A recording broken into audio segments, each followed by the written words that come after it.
राम का जन्म। मंत्रियों तथा सेवकों ने महाराज की आज्ञानुसार श्यामकर्ण घोड़ा चतुरंगिनी सेना के साथ छुड़वा दिया। महाराज दशरथ ने देश देशांतर के मनस्वी, तपस्वी, विद्वान ऋषिमुनियों तथा वेदविज्ञ प्रकांड पंडितों को यज्ञ संपन्न कराने के लिए बुलावा भेज दिया। निश्चित समय आने पर समस्त अभ्यागतों के साथ महाराज दशरथ अपने गुरु वशिष्ठ जी तथा अपने परम मित्र अंग देश के अधिपति लोकपाद के जामातारिंग ऋषि को लेकर यज्ञ मंडप में पधारे।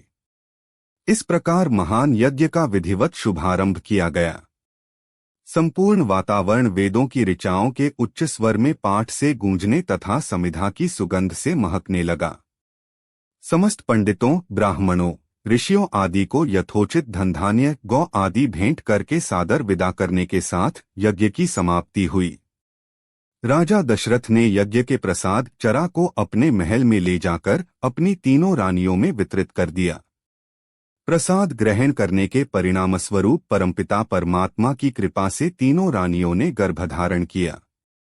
जब चैत्र मास के शुक्ल पक्ष की नवमी तिथि को पुनर्वसु नक्षत्र में सूर्य, मंगल, शनि, बृहस्पति तथा शुक्र अपने अपने उच्च स्थानों में विराजमान थे, कर्क लग्न का उदय होते ही महाराज दशरथ की बड़ी रानी कौशल्या के गर्भ से एक शिशु का जन्म हुआ, जो कि श्यामवर्ण, अत्यंत तेजोमय, परम कांतिवान तथा अद्भुत सौंदर्यशाली था। उस शिशु को देखने वाले ठगे से रह जाते थे। इसके पश्चात शुभ नक्षत्रों और शुभ घड़ी में महारानी कैकेयी के एक तथा तीसरी रानी सुमित्रा के दो तेजस्वी पुत्रों का जन्म हुआ। संपूर्ण राज्य में आनंद मनाया जाने लगा। महाराज के 4 पुत्रों के जन्म के उल्लास में गंधर्व गान करने लगे और अप्सराएं नृत्य करने लगीं। देवता अपने विमानों में बैठकर पुष्प वर्षा करने लगे। महाराज ने उन्मुक्त हस्त से राजद्वार पर आए हुए भाट, चारण तथा आशीर्वाद देने वाले ब्राह्मणों और याचकों को दान दक्षिणा दी। पुरस्कार में प्रजाजनों को धनधान्य तथा दरबारियों को रत्न, आभूषण तथा उपाधियां प्रदान किया गया। चारों पुत्रों का नामकरण संस्कार महर्षि वशिष्ठ के द्वारा कराया गया तथा उनके नाम रामचंद्र, भरत, लक्ष्मण और शत्रुघ्न रखे गए।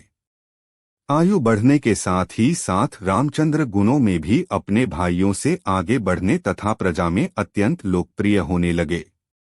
उनमें अत्यंत विलक्षण प्रतिभा थी, जिसके परिणामस्वरूप अल्पकाल में ही वे समस्त विषयों में पारंगत हो गए।